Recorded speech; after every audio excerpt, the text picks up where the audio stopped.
20 pesos naman lang daw ang bugas dito Sugbo. Hay. Oh, katong ingon ni PBBM nga sunod semana mag-display na diha sa mga tindahan ang bugas nga nagpresyo og 20 pesos. Ug tuod banday.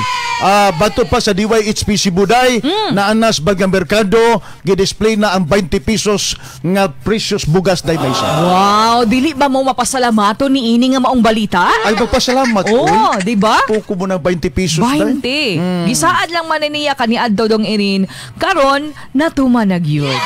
Ang pagutana, okay, natuman, given na to nga natuman na gyud di ba? Okay. Ang pagutana na ko day hangtod kanus aning 20. Hala. Pagkasustine baka kini.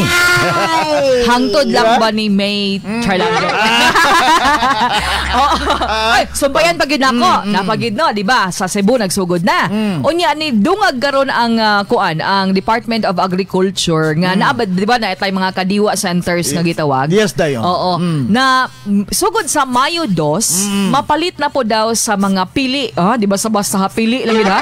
Nga mga kadiwa center niya murag ang naapilang diri dong irin diri sa atua sa Davao Region, diha ra sa area sa Mati. Uy, sa Mati. Davao Oriental. Oh, daghan siguro silang staff dito ang ilahang budiga sa NFA day.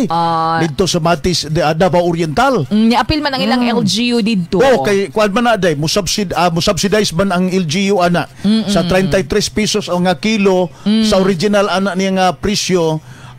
Ibaligya na sa itong gobyerno og 20. Lagi. Sa 33, palito na sa ato sa DA, nagto kasama sa NFA, and then ang LGU day mo subsidize ana sa kantong kantidad nga mao magakasama original price niya.